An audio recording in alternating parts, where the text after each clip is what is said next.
Les journalistes ne sont pas des terroristes, c'est le message que la Fédération européenne des journalistes a lancé au Premier ministre turc, M. Erdogan, la semaine dernière, juste après la condamnation à perpétuité de 6 journalistes turcs. Ils sont accusés d'être membres du parti marxiste MLKP, considéré comme terroriste et interdit en Turquie.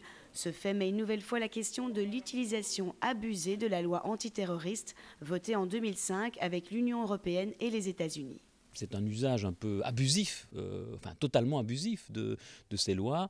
Elles sont détournées en fait de leur fonction initiale pour faire taire des journalistes qui dérangent. Parce que ce qu'on constate sur le terrain, c'est que d'une manière générale, ce sont les journalistes d'opposition qui travaillent pour des médias d'opposition, qui sont poursuivis, qui se retrouvent en prison pour la plupart d'entre eux. Ces condamnations surviennent alors que les négociations d'adhésion de la Turquie à l'Union européenne viennent de reprendre après plus de 3 années de blocage. Pour cet eurodéputé français, le pays n'a pas sa place dans l'Union. Le dialogue est toujours utile à condition que ça aboutisse vite à quelque chose. Si ce dialogue n'aboutit pas, il faut suspendre. Et d'autre part, je suis de ceux qui pensent que la Turquie désormais n'a plus besoin de l'Europe.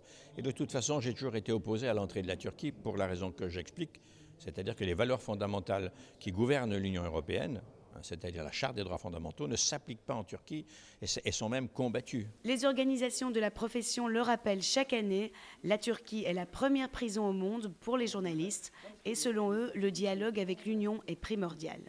Aujourd'hui, la Turquie est le pays au monde qui emprisonne le plus de journalistes, devant l'Iran, devant la Chine.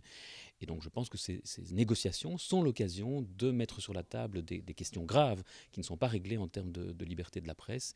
Et c'est au contraire une bonne opportunité. Le gouvernement turc, de son côté, se défend de vouloir réduire la presse au silence, mais la délégation permanente de la Turquie auprès de l'Union n'a pas voulu réagir. D'après le syndicat turc des journalistes, depuis 2009, plus de 180 professionnels des médias sont en prison et parmi eux, plus de 60 attendent toujours d'être jugés.